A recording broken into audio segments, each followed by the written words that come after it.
Hi and welcome back. In this video, we're going to look at how to use decorators that they themselves take parameters. In the last video, we looked at how we can get the function to take a parameter. Now in this video, we're going to look at how to get the decorator to take a parameter. In the last video, when we wanted to make our function take a parameter, all we did was put in the parameter that we want to use, put it inside the function that will replace our function so that they have the same signature, and then, of course, call the original function with that parameter at the point of using it. Then, of course, you'll want to be able to use the parameter when you require. So this is how you can get the function to take a parameter. But we said that it wasn't very generic, and it's not. We're going to learn how to make it more generic soon. But really, there's another problem, which is that if your access level is guest, you don't have access. If your access level is admin, you do. And that is hard-coded here in the decorator. But what if you wanted to change this decorator so that other users could access it? Like, for example, just normal users. You could, of course, go to this decorator and say, if user, you can access. But this is a bit limiting because whoever uses a decorator cannot decide what access level you can access a function with. So what I'm saying is, I would like to be able to modify this decorator to say admin, for example. And now this function will only be accessible by users who have an access level of admin. Okay, so this is what we want to do, but we must do something that makes this decorator a little bit more complicated in order to be able to do this. Remember, a decorator is a function that takes in a function and returns another function. That function that it returns must call the original function, and it can also do other things. In this case, it only calls it if the user's access level is user. So this must not change. So we know that, and we also know that when we have anything followed by a pair of brackets, this is a function call. Let's forget about the @ for a moment.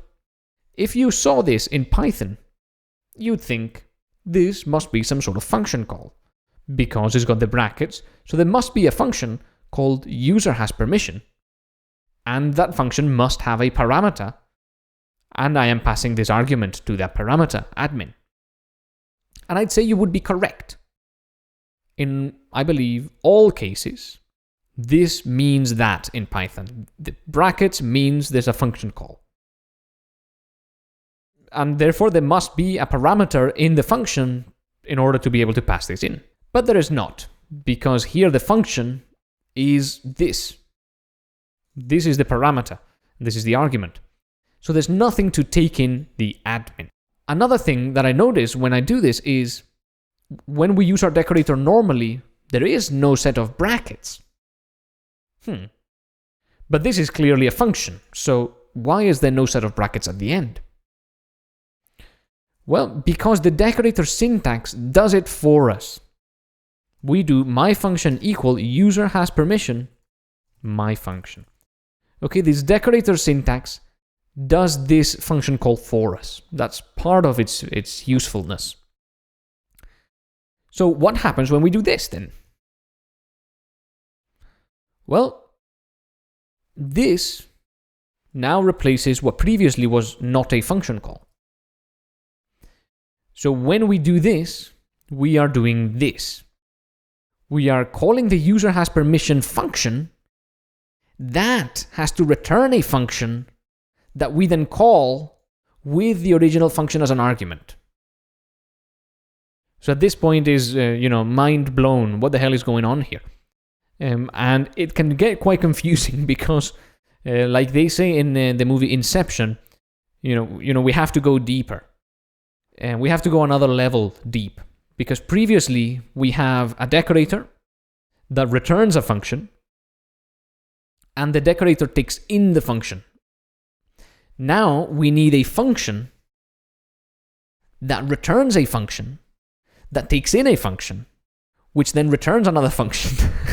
So this is pretty ridiculous. Let's write some code out to make this a bit more clear. We are going to do a sort of third level. And this is actually going to be access level. We are going to indent all of that. And then we're going to return user has permission. Okay.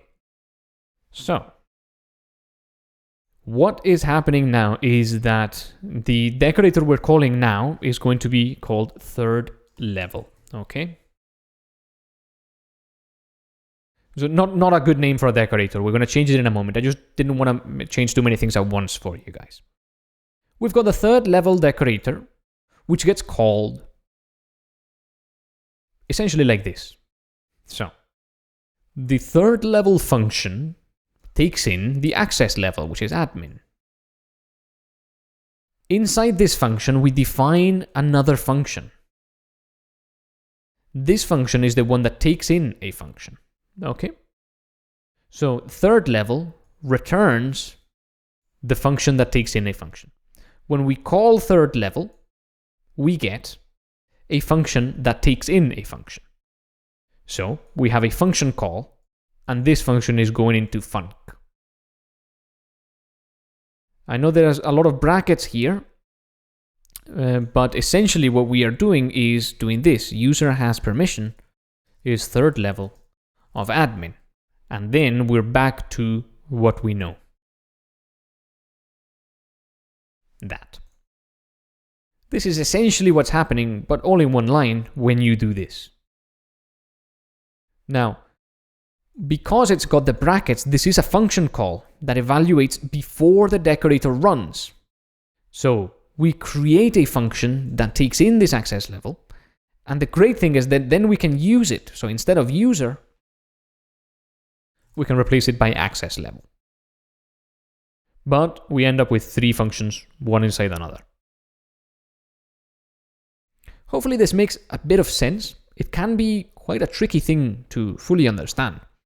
But think of it in this way. What we're doing is we are calling the function, giving it an access level parameter, argument. Then that creates another function, and that is our decorator. Normally when we call a decorator, we don't have the brackets. So that gives us the decorator, which just acts as normal, takes in the function, and then wraps around it and returns another function that does things and then calls the original function in here with any arguments. The benefit is that we can use any argument that we passed to the original decorator, like the access level in this case. So if we now, do print of my function movies, notice how the third level decorator has the argument admin, and our access level is user. When we run this, we get none. But if we change this to user, and we run this, we now get password for the movies panel is 1234. So as you can see, this is being used there. Normally, the names would be, user has permission would be the decorator that you use. And inside it, you would define a function that it can be called anything you want, really. Like my decorator. And then that would be what's returned at the end. Okay, so very important. User has permission, defines a function, and then returns it. The decorator defines a function and then returns it. It's very important that the indentation levels are all correct in here. The innermost function must call the original function. Okay, so that it's a decorator. Otherwise, it's just a higher order function. Hopefully this makes sense. We have looked at how to add arguments to a decorator, and that has meant adding a third level of function definitions inside it. Okay, if you have any questions, please ask in the course Q&A. We'll be more than happy to help you. We don't want this to be confusing. But truth is, it can be a bit tricky. So with that said, I'll see you on the next video.